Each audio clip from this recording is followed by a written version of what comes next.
A 76-year-old grandmother burned alive for $200 and some cigarettes. Her killer spent 13 years waiting to die.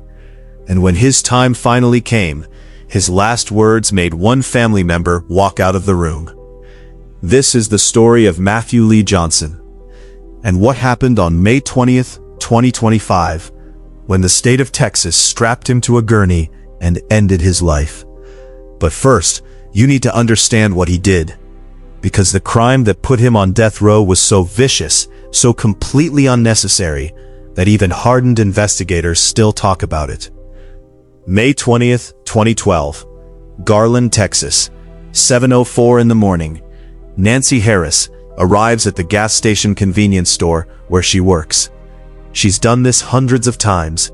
Unlock the door, turn on the lights, count the register, get ready for the Sunday morning coffee crowd. Nancy is 76 years old, a great-grandmother, the type of woman who asks about your kids and remembers you like extra cream in your coffee. She doesn't need this job. She works because she likes people. She likes staying active.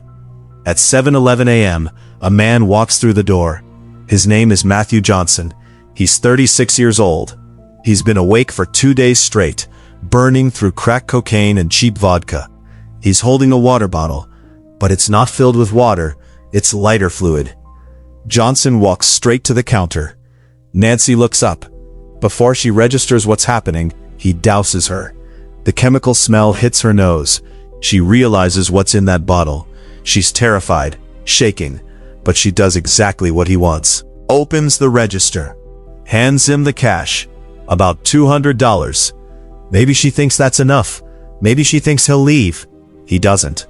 Johnson reaches across the counter and rips the rings off her fingers. Wedding band, anniversary ring, jewelry she's worn for decades. Then he grabs cigarette packs from the shelves behind her. Lighters, small things worth almost nothing. And then Matthew Johnson flicks his lighter. The flames catch instantly. Nancy Harris is engulfed in fire. Her screams fill the store.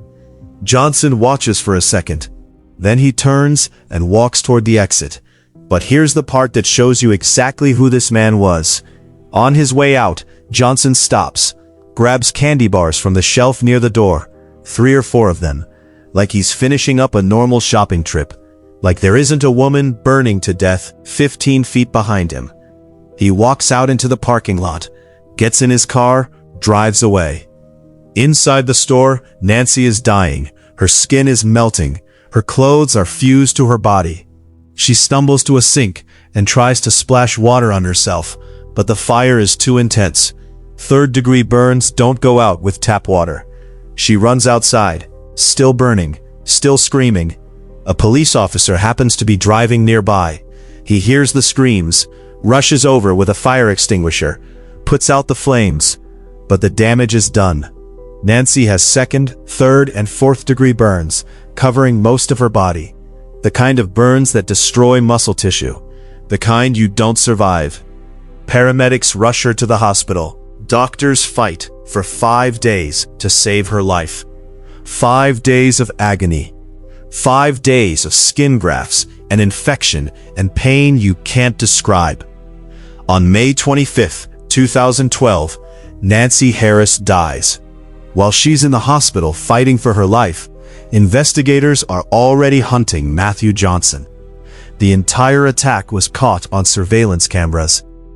Crystal clear footage. Nancy herself, before losing consciousness, described her attacker to police. Gave them enough detail to know exactly who they're looking for. 1 hour after the crime, officers find Johnson in a neighborhood about 2 miles from the store. He's shirtless, carrying the stolen lighters, still has the cash in his pocket. He doesn't resist, doesn't run, just puts his hands up. Open and shut case. The murder destroys the community. People who saw Nancy at that store every week can't process it. How do you burn someone alive for $200? What kind of person does that? In 2013, Matthew Johnson goes to trial in Dallas County. And here's where it gets strange. He doesn't claim innocence, admits everything, takes the stand and tells the jury, I hurt an innocent woman. I took a human being's life. It was not my intention to kill her or to hurt her, but I did. He calls himself the lowest scum of the earth. His defense team doesn't argue that he's not guilty. They argue that he's broken, that addiction and trauma destroyed him. Johnson admits he was high on alcohol and $100 worth of crack cocaine during the robbery. Claims he only used the lighter fluid to scare Nancy, never intending to actually light her on fire. But the jury sees the surveillance footage, watches him grab those candy bars, hears about the 5 days Nancy spent dying in a hospital bed. Guilty. Capital murder. In Texas, after a guilty verdict, the jury decides your punishment: life in prison or death by lethal injection. The prosecution argues Johnson will always be dangerous. The defense brings out family members who say he's a good father when he's sober. They talk about his childhood, his addiction, his regrets. The jury doesn't care. Death penalty. But here's the thing about death row in America. It's slow. A death sentence in 2013 doesn't mean you die in 2013. Johnson gets sent to the Polunsky Unit, Texas's death row facility, and begins what will become a 13-year wait. The appeals start immediately. His attorneys file motion after motion. They argue that the jury's prediction about his future dangerousness was wrong. After all, Johnson has been a model prisoner. No violence, no incidents. He's not the same person who walked into that store high on crack. His lawyers point to his transformation. Johnson got involved in faith-based programs, maintained relationships with his wife and 3 daughters through letters and prison visits, expressed remorse constantly. They say this proves rehabilitation, proves he's not a danger to anyone. The appeals courts don't buy it. One by one, every appeal gets denied. 2014, 2015, 2020. Johnson's daughters grow up visiting their father in prison. They never know him as a free man. Nancy Harris's family waits. By 2024, Johnson's case reaches the U.S. Supreme Court, his last real chance. The Supreme Court could review his case, could potentially overturn his sentence. They decline, won't even hear it. In April 2025, with his execution date approaching fast, Johnson's attorneys make one final move. They submit a clemency petition to the Texas Board of Pardons and Paroles. They're not asking for freedom, just mercy. They want his sentence changed to life in prison without parole. They argue he's already served 13 years, that he's changed, that execution isn't necessary. The petition includes testimonials from prison staff, from his family, from religious advisors. They paint a picture of a man who genuinely regrets what he did, who found faith, who poses no threat. On May 17, 2025, 3 days before his scheduled execution, the Texas Board of Pardons and Paroles meets to consider his case. The vote is unanimous. Clemency denied. His lawyers try one last thing, file a lawsuit claiming the scheduling of his execution was improper, procedural errors. It gets struck down 2 days before his execution date. Matthew Johnson has run out of options. Texas officials scheduled his execution for May 20th, 2025, exactly 13 years to the day after he murdered Nancy Harris. Whether that timing is intentional or coincidental, nobody says, but it adds a dark symmetry to the whole story. Johnson's final days are spent in a holding cell in Huntsville. He gets visits from spiritual advisors, from the prison chaplain. His wife and daughters come to say goodbye. What do you say to your father when you know it's the last time you'll see him alive?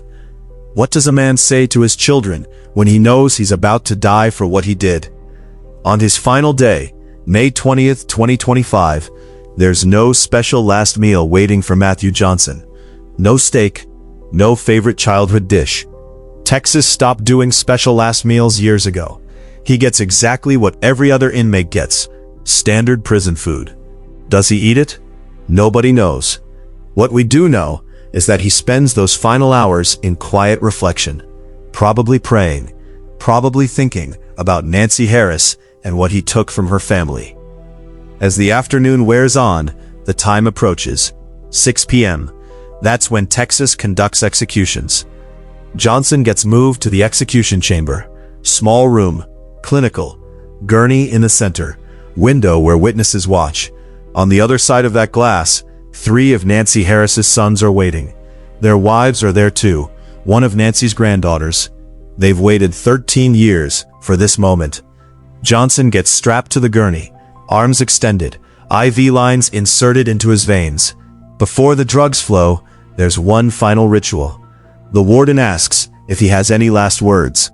This is the moment when the condemned speak directly to the witnesses, to the victims' families, to the world. Some prisoners proclaim innocence. Some curse the system. Some stay silent. Matthew Johnson turns his head toward the window. He sees the faces of Nancy Harris's family staring back at him. And he speaks. His voice is calm, clear, weighted with emotion. As I look at each one of you, I see her on that day. I ask for your forgiveness. I never meant to hurt her. The words hang in the air. Some witnesses blink back tears. Nancy's family shows almost no reaction. They've heard his apologies before. In court, in statements. Words don't bring their mother back. Johnson continues. I pray that she's the first person I see when I open my eyes, and I spend eternity with her.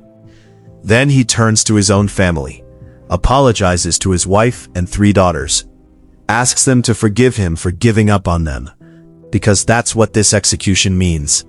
He's giving up on ever being free, ever being a real father. He thanks his spiritual advisors, and then, in a moment that reveals his awareness of the men still on death row, he offers words of encouragement to his fellow inmates. Continue on, Jesus is the way. After speaking for about 2 minutes, Matthew Johnson delivers his final statement. I've made wrong choices, now I pay the consequences. I'm done, Warden. The room falls silent. It's 6:00 p.m. A doctor signals to begin the injection. Pentobarbital starts flowing through the IV lines into Johnson's body. Almost immediately, his body reacts. He lets out a few guttural gasps, involuntary reflexes as the drug hits his system. Then something unsettling happens. He starts snoring, loudly. But after several seconds, the snoring fades. Johnson's chest stops rising and falling. His body goes still. At 6:53 p.m. Central Daylight Time, 26 minutes after the lethal injection began, Matthew Lee Johnson is officially pronounced dead. Through the window, Nancy Harris's family remains expressionless. They don't make statements to the press, don't show emotion. They simply leave quietly. Outside the Huntsville prison walls, a small group of protesters holds vigil. Some oppose the death penalty on principle. Others believe justice was served. It's a debate that will never end. Texas Attorney General Ken Paxton releases a brief statement. Matthew Johnson has been executed and received just punishment for the senseless, horrifying murder of Nancy Harris. He will never hurt anyone again. Johnson's execution marks the 4th carried out by Texas in 2025. It won't be the last. As for Nancy Harris's family, one of her daughters-in-law said something in an earlier interview that stays with you. You don't heal. Days get easier, but there's no day where it's totally healed. 13 years after a Sunday morning robbery turned into unthinkable horror, the state of Texas carried out its sentence. Matthew Johnson used his final moments to ask for forgiveness and express remorse. Whether that forgiveness will ever come isn't for us to say. What we know is this: Nancy Harris's life was taken in one of the most brutal ways imaginable, and Matthew Johnson paid the ultimate price. This is a story about choices and consequences, about addiction and violence, about justice and whether the death penalty serves any real purpose or just perpetuates loss. 2 families were destroyed by what happened on May 20th, 2012. And on May 20th, 2025, one more life ended in that same state's custody. If stories like this hit you the way they hit me, you'll probably want to see what I cover next.